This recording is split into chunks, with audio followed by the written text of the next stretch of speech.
சட்டம் மாறி வந்து மண்ணை முட்டும் காலில் சூழ்ந்து கைகள் தட்டும் வாழியவே தென்னவராட்சி திசைகள் எட்டும் நம்மவராற்றல் விண்ணை முட்டும் எட்டு திக்கும் முரசு கொட்டும் வாழியவே. இனி அது உனக்கு கிடைக்கவே கிடைக்காது. ஏன் இப்படி செய்தீர்கள்? அந்த முத்துமாலைக்காகத்தானே என் பிள்ளையை அடித்தாய்? விடு.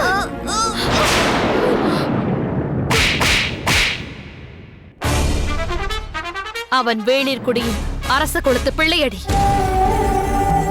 அவனை கை நீட்டி அடிக்க உனக்கு எவ்வளவு துணிச்சல்! அந்த கணமே உன்னை அடித்து நொறுக்கி இருக்க முடியும்.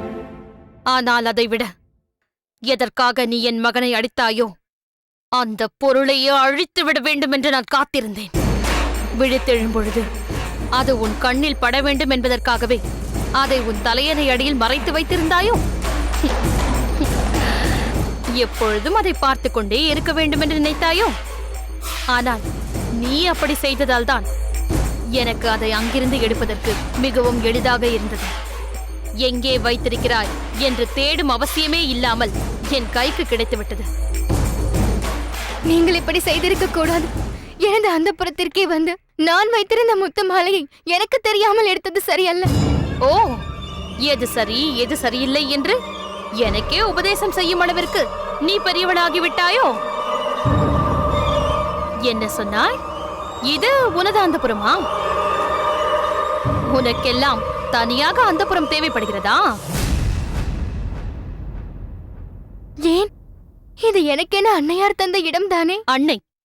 மகாராணி உனக்கு அன்னையா? நீ என்ன அவர் வயிற்றில் பிறந்த பெண்ணா? 10 பணிப்பெண்களோடு அரண்மனை கூடத்தில் படுக்க வேண்டிய உனக்கு அந்தப்புறம் ஒரு கேடா? அனாதையாக கிடக்க வேண்டிய உன்னை அரண்மனையில் கொண்டு வந்து வைத்தாளே என் அண்ணி, அவளை சொல்ல வேண்டும். வேலைக்காரியாக இருக்க வேண்டிய உன்னை இளவரசி ஆக்கி வைத்ததால் தானே நீ என் மகனே கை நீட்டி அடித்தாய். அவன் அந்த முத்து மாலையை அறுத்து விட்டான் என்பதற்காகத்தான் அப்படி செய்தேன். இப்பொழுது நான் அதை சுக்குநூறாக உடைத்து பொடி பொடியாக காற்றில் பறக்க விட்டேனே. என்ன செய்ய போகிறாய்? என்னையும் அடிப்பாயா? எங்கே அடி பார்ப்போம். ஏனத்தை இப்படியெல்லாம் பேசுகிறீர்கள்? நிறுத்து. அத்தையாம் அத்தை. நீ யாரடி என்னை அத்தை என்று அழைக்க? அந்த உரிமை உனக்கு கிடையாது. ஏன், எந்த உரிமையும் உனக்கு கிடையாது. அனாதையாக தூக்கி எறிய வேண்டியவளை என் அண்ணன் இங்கு கொண்டு வந்து அரண்மனையில் வாழ வைத்தார். உன் தாய் தந்தையர் இறந்த இடத்திலேயே கிடந்து விட்டு போகட்டும் என்று விட்டிருந்தால் நீ வீதியிலேயே பிச்சை எடுத்துக்கொண்டு திரிந்திருக்க வேண்டும். குப்பையில் கிடக்க வேண்டியதையெல்லாம் கோபுரத்தில் தூக்கி வைத்தால் அது இப்படித்தான் ஆணவம் கொண்டு ஆடும். ஆனால் வெகு நாட்கள் நீ இங்கேயே இருந்துவிட முடியாது. கூடிய விரைவில் உன்னை குப்பை மேட்டிற்கே விரட்டி அடிக்கிறேன் பார். ஏதோ நான் மட்டும் தவறு செய்தது போல் பேசுகிறீர்களே. என்னுடைய முத்து மாலையை கதிர்காமல் அறுத்தறிந்தது தவறென்று உங்களுக்கு தோன்றவில்லையா? என்ன உன்னுடைய முத்துமாலையா? உனக்கெல்லாம் முத்துமாலை அணிய தகுதி எதடி?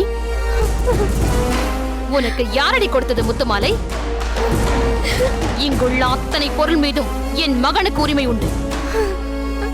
எதை வேண்டுமானாலும் எடுப்பான், உடைப்பான். அதை கேட்க அனாதையாக வந்த உனக்கெல்லாம் உரிமை இல்லையடி.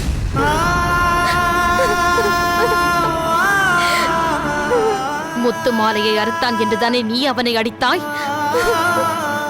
வெகு விரைவில் உன் சடலத்திற்கு இங்கு உள்ளவர்கள் அனைவரும் மலர் மாலை அணியும்படி செய்வேன். இந்த மங்கம்மாவை மட்டுமல்ல, என் வீட்டு துரும்பை தொட்டால் கூட நான் விட்டு வைக்க மாட்டேன். நீயோ என் மகனையே தொட்டு விட்டாய். உன்னை அவ்வளவு எளிதில் விட்டு விடுவேனா? உன்னை என்ன பாடுபடுத்த போகிறேன் என்று பொறுத்திருந்து பார்.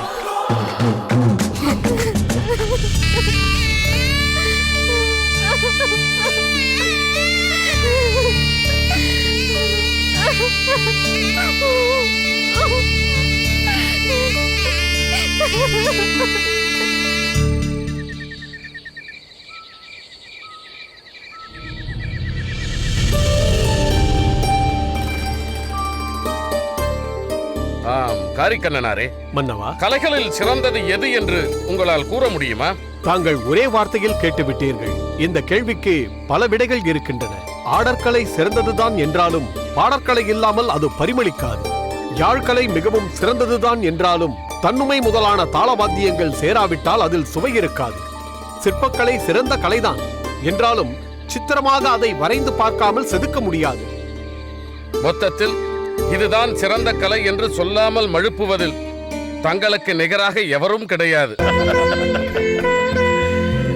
சரி, இப்படி கேட்கிறேன், ஓவியம் சிறந்ததா காவியம் சிறந்ததா?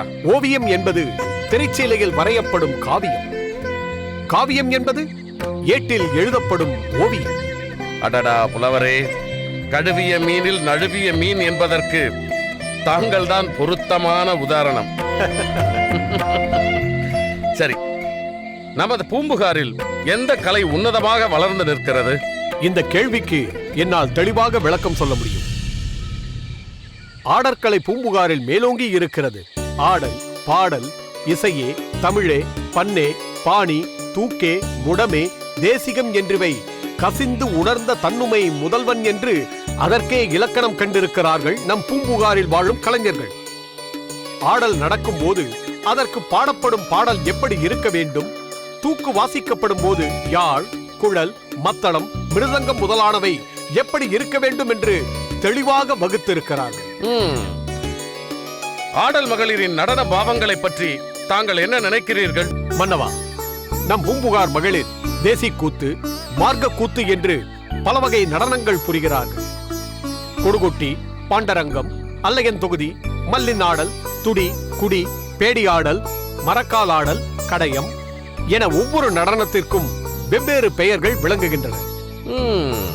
அவர்கள் கரங்கள் காட்டும் முத்திரையால் நம் கண் முன்னால் அற்புதமான காட்சிகளை கொண்டு வந்து நிறுத்துகிறார்கள்.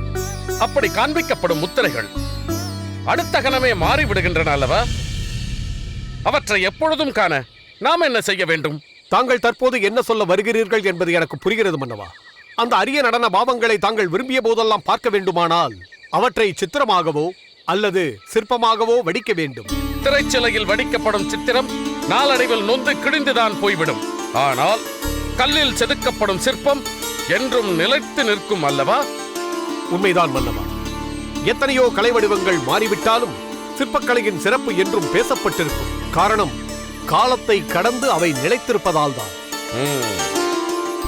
எண்ணற்ற ஆபரணங்களை அணிந்திருப்பதாக ஒரு பெண்ணின் சிற்பத்தை உருவாக்கும் கலைஞன் அவை ஒவ்வொன்றையும் பற்றி நன்கு அறிந்திருக்க வேண்டும். நடன பாவங்களை சிற்பத்தில் செதுக்கும் அவன் தானே அவற்றை பற்றி நன்கு அறிந்தவனாக இருக்க வேண்டும். சரியாக சொன்னீர்கள் காரிக்கண்ணனாரே. நமது பூம்புகார் நகரில் மற்ற கலைகள் சிறப்பாக தழைத்திருந்தாலும் சிற்பக்கலை போதுமான சிறப்புடன் அமையவில்லை என்றுதான் நான் நினைக்கிறேன். ஆங்காங்கே சில சிற்பங்கள் கோயிலிலே இடம் பெற்றிருக்கின்றன என்றாலும் சிற்பக்கூடம் என்று சொல்லும் அளவிற்கு ஒன்றை சிறப்பாக உருவாக்க வேண்டும் என்று தோன்றுகிறது. அதனால் அதற்கு உண்டான செயலில் நான் உடனே ஈடுபட வேண்டும் என்று கருதுகிறேன். தாங்கள் என்ன நினைக்கிறீர்கள்? பொருத்தமான கருத்து மன்னவா. கலைக்கூடங்கள் தான் ஒரு நாட்டின் பெருமைக்கு அடையாளம். அப்படியானால் சிறந்த சிற்பிகள் எங்கெங்கே இருக்கிறார்கள் என்று தேடி கண்டுபிடித்து அடைத்து வரும் பொறுப்பை தாங்களே ஏற்றுக்கொள்ளுங்கள். தகுதியானவர்களை தலைநகருக்கு அழைத்து வாருங்கள். அவ்விதமே செய்கிறேன் மன்னா. விரைவில் சிற்ப கலைஞரின் ஒளியின் ஓசை பூம்புகாரில் ஒலிக்கும்படி செய்கிறேன். விடைபெறுகிறேன் மன்னா. அப்படியே ஆகட்டும்.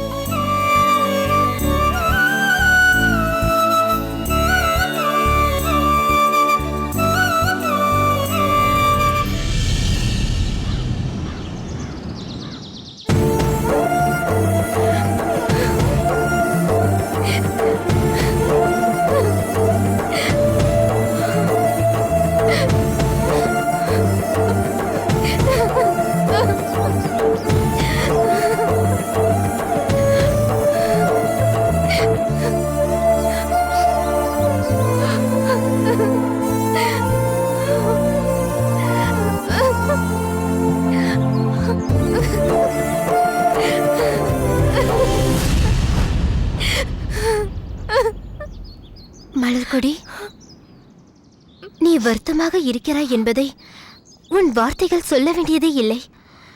உன் பார்வையே சொல்கிறது. அதில் ததும்பி நிற்கும் கண்ணீரை சொல்கிறது. எல்லாவற்றையும் என்னிடம் சொல்லும் நீ இப்போது மட்டும் ஏன் ஏதும் சொல்லாமல் தடுமாறுகிறாய் என்பது எனக்கு தெரியும். என் தாயார் உன்னை கடுமையாக பேசிவிட்டார், அதுதானே? எல்லாவற்றையும் தெரிந்து கொண்டு ஏதும் தெரியாதவள் போல் கேட்கிறாயே. என் தாயை பற்றி உனக்குதான் நன்றாக தெரியுமே. கோபம் வந்தால் யாரை வேண்டுமானாலும் எடுத்தெறிந்து பேசுவார்.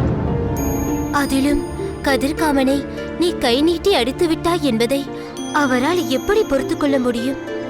பூங்கோதை, நான் என்ன வேண்டுமென்று அவனை அடித்தேன்? அவன் இதுவரை எத்தனையோ முறை பலரை அவமதித்திருக்கிறான். அப்போதெல்லாம் அவனை நான் கண்டித்திருக்கிறேனா? இப்போது அவன் செய்த செயலின் கடுமையால் தான் அவனிடம் சற்று ஆவேசப்பட்டு அவனை அடித்து விட்டேன். அது தவறா? அவன் செய்தது மிகவும் தவறான செயல்தான். அதற்காக என் தாய் உன்னை கடுமையாக அவமதித்ததும் தாங்க முடியாத சங்கடம்தான்.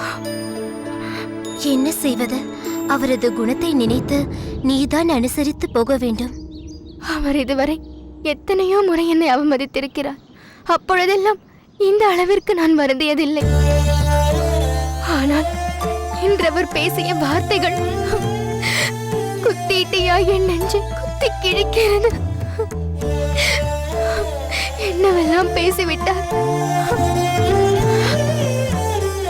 நீ ஒரு சாதாரண வீரனின் மகள் தானடி.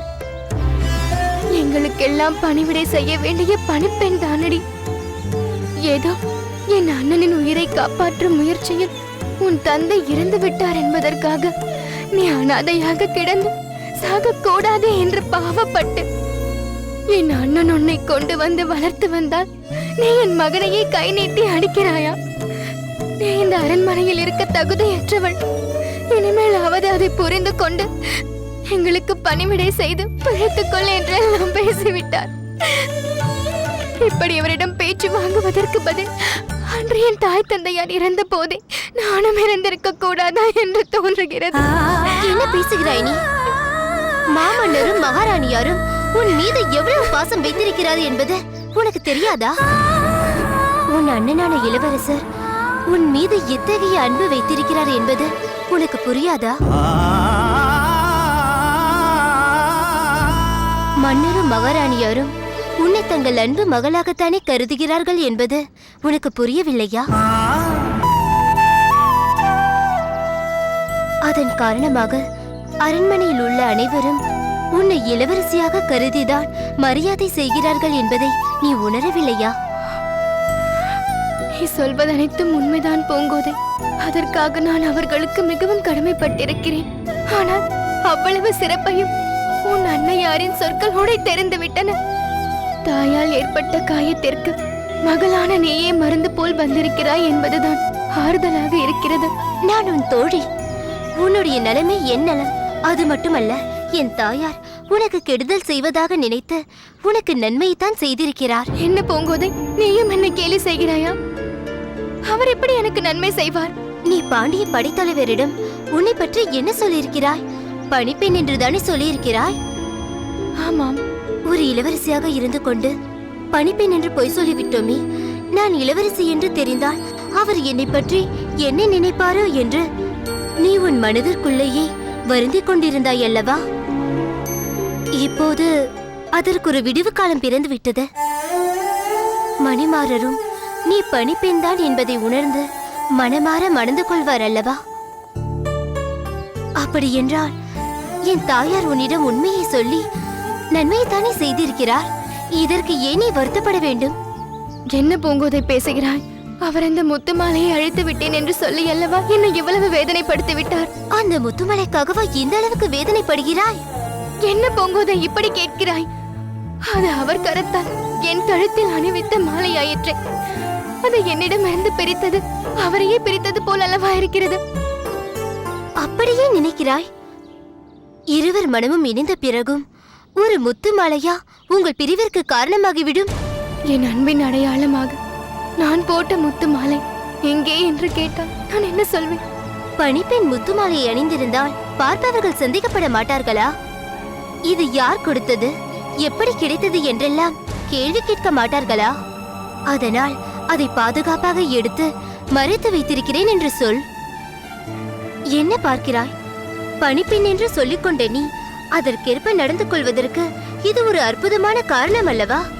நீ சொல்வதும் சரிதானடி. நான் இப்போது அதை நினைத்துக்கொண்டு உன்னை பார்க்கவில்லை. வேறென்ன? எப்படியெல்லாம் என் காதலுக்கு உதவி செய்ய பல காரணங்களை கூறுகிறாயே. நீ காதலிக்கும் போது என்னென்ன பொய்யுரைக்கப் போகிறாயோ என்று யோசித்து பார்த்தேன். அதை அப்போது பார்த்துக் கொள்ளலாம்.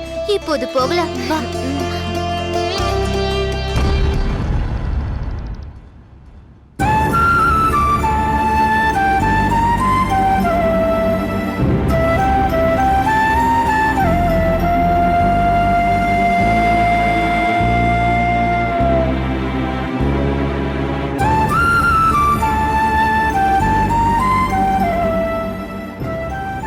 மகாராணி, வா முத்து.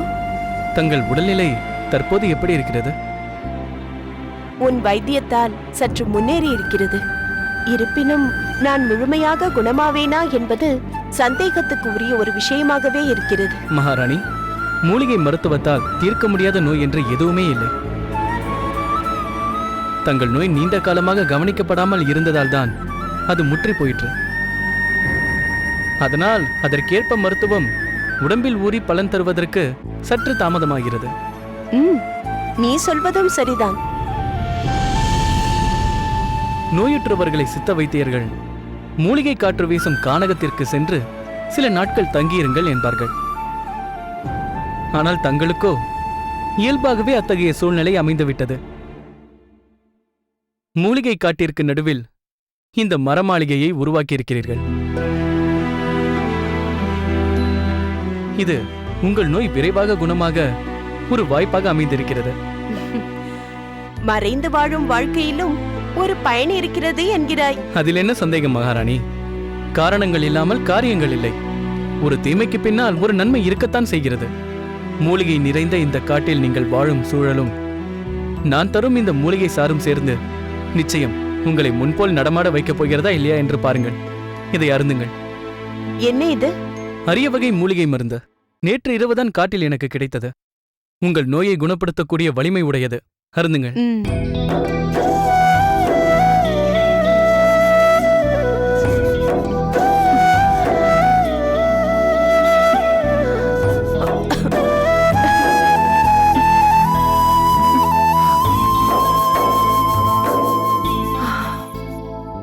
நீ கொடுக்கும் மருந்தால் எனது நோய் தீருமா தீராதா, என் உடல் குணமாகுமா ஆகாதா என்பதெல்லாம் எனக்கு தெரியாது. ஆனால் நீ சொல்லும் அன்பான வார்த்தைகள், நீ தரும் நம்பிக்கையும் எனக்கு ஆறுதலாக இருக்கிறது. அப்படி சொல்லுங்கள் அண்ணி.